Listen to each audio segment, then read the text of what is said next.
Jason Bensley, Assistant Chief out at the airport, and today we're talking about private pilot, and we can talk about other exams too, but I think we're going to focus mostly on the private pilot, the PPL written test. So the privates that are coming in listening to us right now, they may not know, or hopefully they know, but they may not know that they have to take a written test, and that's what we're talking about today. Is Correct. The actual Correct. So the portion. FAA refers to it as a knowledge exam, and there's three things you have to do to earn a certificate or rating, which is pass a practical exam, which consists of an oral exam and a flight.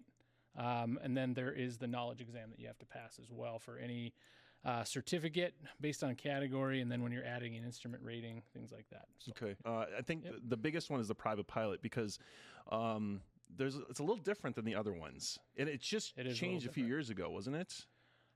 It is a little bit different in that the study materials are a little bit different. There's just some different things out there for private pilot applicants to use. But in general, the process is the same. The tests are very similar. So, yeah. But the biggest thing, I think, with the private pilot versus the other ones is that there's no study bank. Correct. That's a big thing. Correct. So like everybody's used to Shepherd Air. Yeah. Right, for all the other tests. And then if you go to Shepherd Air and look for private pilot study material, it's not there. And they tell you flat out, like, there's enough free resources out there for you that we don't offer a product for you. But yeah, there's no bank out there. And for freshmen that are watching this right now or listening, they might not understand what we mean by bank. What exactly do we mean by bank? So there's a bank of questions that the FAA provides that they give to what do you want to call it? Product producers, commercial if you will, services. Commercial services. Yeah. Yep, like Shepherd Air, like ASA, King Schools, and stuff like that. Where they don't provide that for the private pilot. So what are some knowledge preps? What are some things that the students can use to prep themselves? Now that we don't have the commercial services per se, right. What can they use to prep themselves for So here at UND, you have a great resource, which is your ground school, right? So you have all the notes from your ground school instruction that you received. So take good notes, great advice, right? Take good notes in class. And use that to study. But outside of that, there's many free resources out there, and there's some, resources out there that you can choose to pay for, such as test prep study guides from either King Schools, ASA, Gleim. There's a lot of resources out there. No, they're not going to have the bank of questions, but they will give you a test. They have very similar. They have their own banks of questions that they create that are very similar to the test questions you're going to see on the exam. And different ones have different benefits. Like King Schools has a really great one where you can break it down by subject matter. You can choose the amount of questions you take. You can choose the time. And so using those practice test resources are super valuable. In studying for the exam itself. You definitely, before you go take your exam, you're going to want to take a number of practice tests, like the full 60 question that's going to simulate going through the actual exam. And then, of course, like when your CFI, you have to earn your CFI's endorsement to take the written exam. They're going to want to see a certain amount of performance on those practice tests, right? So every CFI is a little bit different with those as far as what they require. I know me back when I was, teaching private pilot applicants, I wanted three practice exams, 90% or better within a week, right? So everybody's a little different as far as CFIs go and what they require. And I think it also helps you manage your time because some of the questions you'll be like, boom, boom. And other ones, you have to do some calculating. And so you do have to learn to kind of manage your time on what I want to spend more time on because this is a time test. Correct. It is. Yep. So you have 2 hours to do 60 questions on the exam. So, if we want to talk about strategies for taking the exam, that's definitely one of them is, and this applies to any written exam, is going through the test and answering the questions you know the answer to first.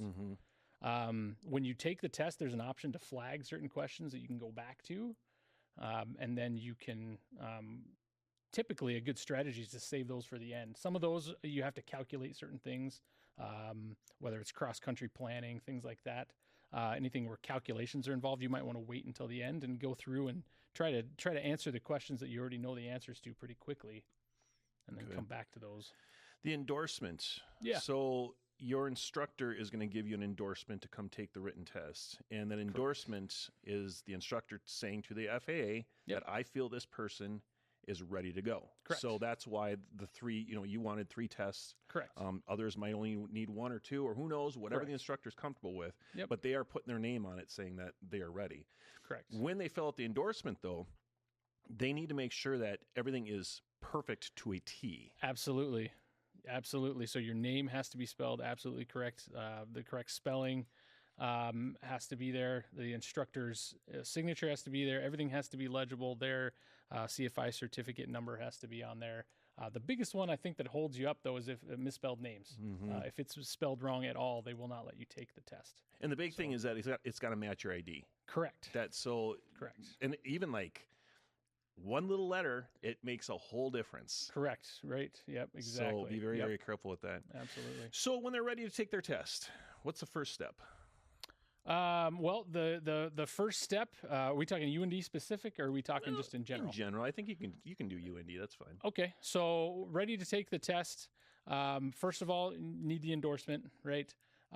Next would be to there's a company that runs all the testing, which is called PSI, and so you've got to get on their site. You got to register with them, and then you can schedule right on their site, and you can pick the test center that you want to go to.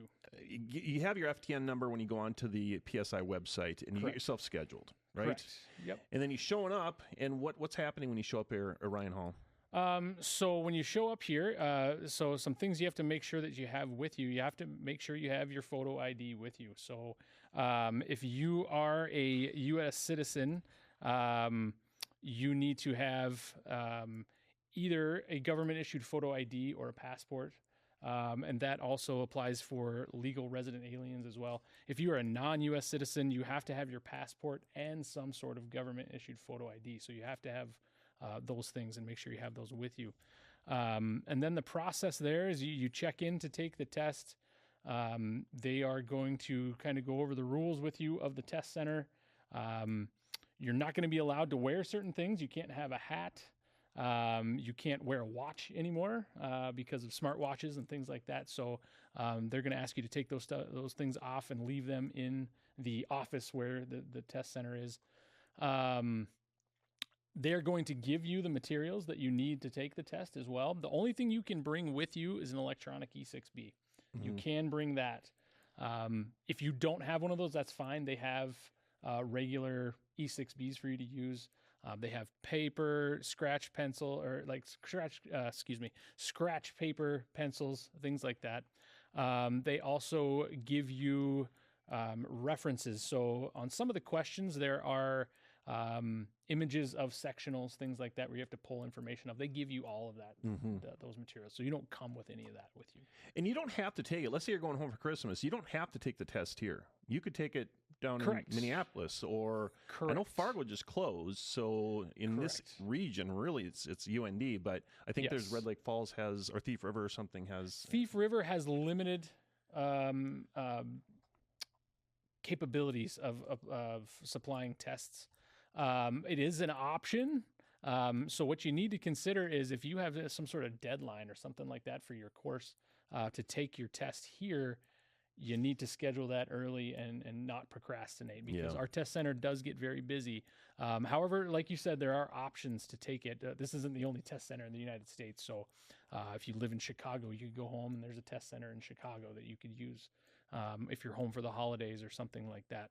Yeah, here, this is the best option here at UND by far. Thief River does have limited capabilities. Fargo used to have 2 test centers. They're both closed now. Yeah. So, they're getting far and few in between, unfortunately, but we're lucky, very, very lucky to have it here. Absolutely. Let's talk about preparation. So you go out, you have some fun with friends. You're out till 3 a.m. Your test is at 8. How are you going to do? Probably not very well. Probably not very well. So yeah, the prep side, other than the studying, preparing yourself is super important as well. So making sure the night before you're eating good, you're sleeping good, The day of, same thing. Make sure you're not oversleeping alarms. Make sure you get up. Make sure you're getting a good breakfast. Make sure you're not rushing. Like we mentioned before, show up early. Just doing those little things that are going to make you less anxious. For your private pilot written, it's your first one. You're going to be a little bit nervous. So the more things you can do to help yourself out and not be so nervous, the better. So, Okay. yep. Let's wrap it up here and talk about after the test. Okay. So you finish the test, you pass, did great. What do you have to get to pass, by the way? 70%. 70%. Or better. Yep. You walk out with your test, and now what? So they're going to print off a test report sheet for you. You'll know right away your score. You'll know right away, exactly. So what we would like you to do for UND is take that test report and take it out to the airport and give it to our records department right away. The process has changed. It used to be if you used to get a test report sheet that it was embossed and it was super important you didn't lose it. We still don't want you to lose your test report sheet, but if you do lose it, there's easier ways of obtaining another copy. But the best thing to do is take that test report sheet, take that out to the airport. You could feel free to make a copy of your own, but take it to the airport so they have it in your file out there. So when we get to the end of the course, we go through course clear. It's there. It's ready to go. On top of that, the test report sheet is going to show you ACS codes for the questions that you got wrong. You're going to need to schedule a time with your CFI to go over those, what we call deficiencies, so that they can give you a deficiencies areas endorsement for your logbook, which is a requirement. You've got to have that before you finish the course as well. And then the test report sheet is going to go to your check ride pilot, and they are required to go over those different ACS codes and ask you questions on those to make sure that you learned from the questions you got wrong on the written exam. Now, what if you get below 70? So now you're going to walk out with that same piece of paper. Yep. But now we have to do things a little bit different. Correct. So you've got to take the test again. So now on the test report sheet, there is an area for your CFI to endorse again the fact that they've gone over the deficient areas from the first attempt and that you are ready to take a second attempt. Okay. So, yeah. All right, Jason Bensley, thank you very much for coming in and talking to us today. Absolutely, my pleasure.